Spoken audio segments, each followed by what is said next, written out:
Good morning, audience, and thank you for joining us. Today, we're having a conversation with the Managing Director of the Ghana International Bank, Mr. Dean Adansi, the Managing Director of GHIB. Let me say that the UK's Pan-African Trade Bank. Good morning and welcome, Mr. Dina. Thank you so much. Thanks for coming. Yes. Yeah, so this year marks 65 years of the bank. Yes. From your perspective, how has the bank been over the past 65 years? Great question. I mean, I think the bank has made great strides in a number of areas. The bank was originally set up to provide trade finance for the government after independence. Mm-hmm. And over the years, it's grown into what I would call a systemically important financial institution, in the sense that we provide correspondent banking and payment services for banks all over West Africa. If you take an example of, say, Gambia or even Liberia, some of the other Anglophone countries in West Africa, without GHIB, their economies would actually suffer, in the sense that remittances flow from citizens of those countries living overseas who send money back home, and those payments are handled by GHIB. So in relation to even the GDP of some of these countries, the payments flows that we handle far exceeds the GDP in those countries. So, and then certainly in Ghana, we have relationships with almost all the financial institutions, almost all the banks. We provide them with trade finance services, foreign exchange, lending, advisory services. And those banks have relied on us over the years to provide them with these services. And when foreign banks have come and left, GHIB has always been here. If you look at the recent financial crisis in Ghana, where many foreign banks withdrew from the market, we remained consistent. We went out and gave people a more hopeful story about what was happening in Ghana, more encouraging, more optimistic story of what was happening in Ghana.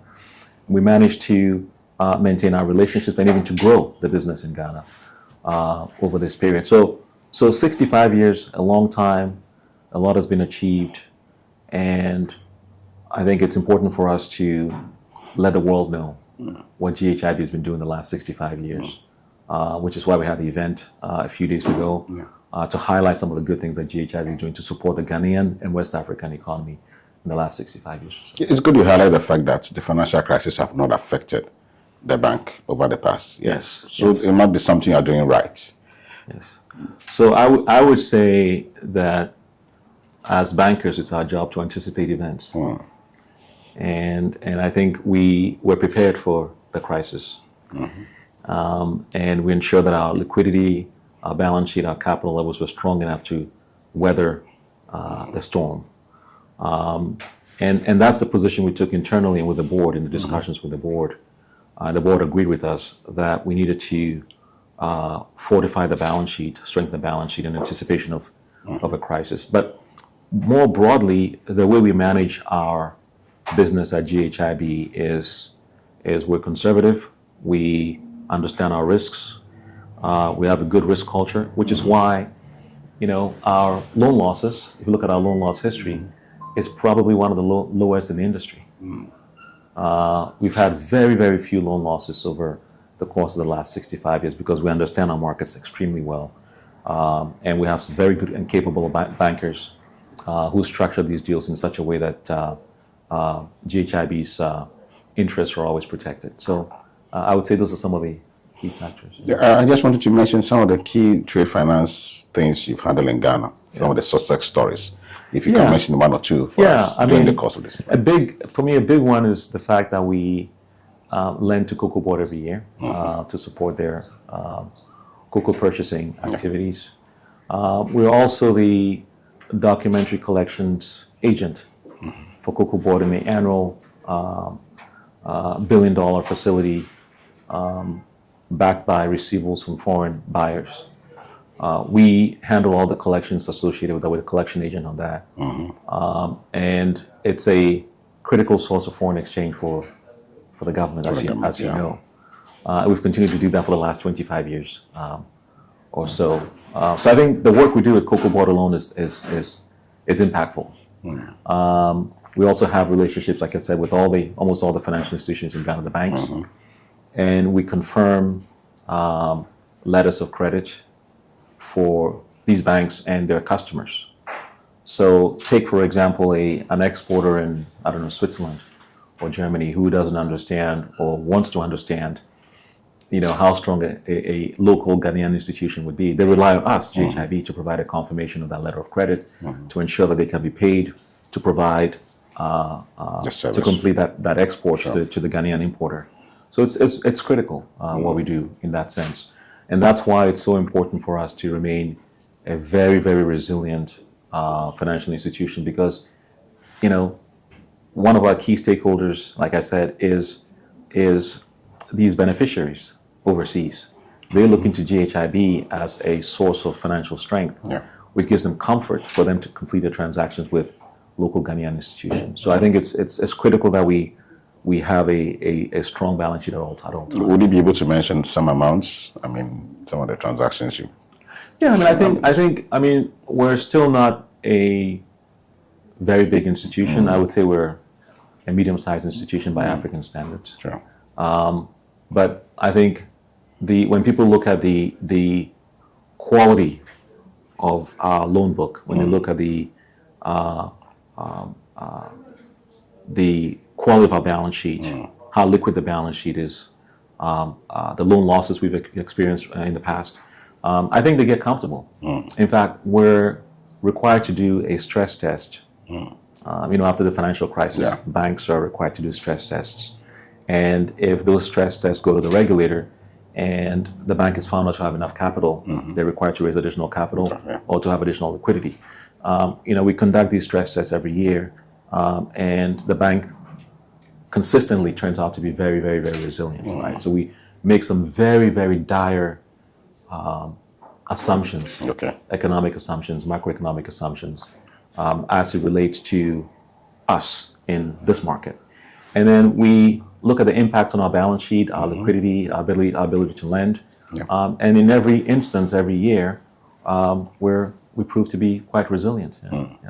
And in fact, last year, the PRA, the Prudential Regulatory Authority in the UK, which regulates us on the prudential side, agreed to actually reduce our capital requirements because they're happy with the way we manage our capital. They're happy with our governance. They're happy with the way the board is overseeing the work we're doing in the bank. And they're happy that we understand our risks. So they'd never agree to reduce your capital if they weren't comfortable with you. Absolutely. Right. So I take pride in that as a Ghanaian institution in the City of London.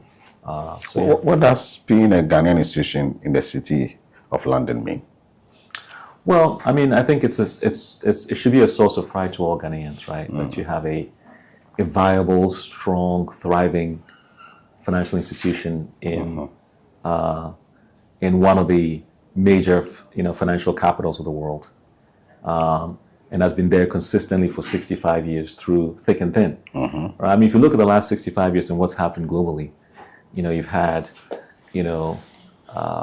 the oil embargo with OPEC. You've had the UK going to the IMF for support in the early 1970s.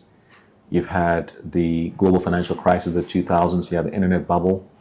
All of these crises that have happened, recessions, inflationary episodes, and the bank has still been there.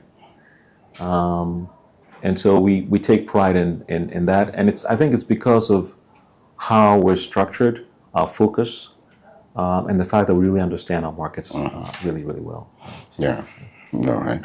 Is the GHB a Ghanaian bank or a UK bank? Okay, no, that always draws interest, right? So we're a Ghanaian-owned bank, but we're a UK bank. Yeah. Right. So a Ghanaian-owned bank, registered, incorporated in the UK. That's probably the most accurate way to put it. Yeah.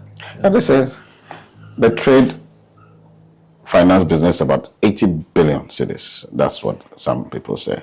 The gap is $80 billion. $80 billion. Yes. Yeah, that's fine. How does GHB fit into this? Yes, so it's precisely because of the opportunity that we think GHIB should be positioned as as a trade bank. We see a huge opportunity there for us. Yeah. The likes of African Development Bank are actively involved in the trade finance side. You've got in East Africa Trade Development Bank and Development Bank TDB actively involved in that space. But there's still not enough capital in the markets to address that gap. And we believe GHIB is in a position to, in our sort of modest way, at least initially, have an impact, especially in Ghana and West Africa. All right. And but when you talk about having an impact, does it mean that you're going to have presence within these regions? And how far have you gone with those projects? So, I mean, when you talk about presence, we don't have a physical presence in these markets yet. We do business in Ghana, Nigeria, Sierra Leone, Liberia, Gambia, Guinea, Senegal. We have relationships with banks there. We've done different kinds of transactions in these markets. And now we're trying to build those same kinds of relationships with institutions in East Africa. Now, depending on how things go, if we're successful, then eventually we could end up having a physical presence in some of these markets if it makes sense and the critical mass is there. But for now, we're going to approach it on a cross-border basis. Okay.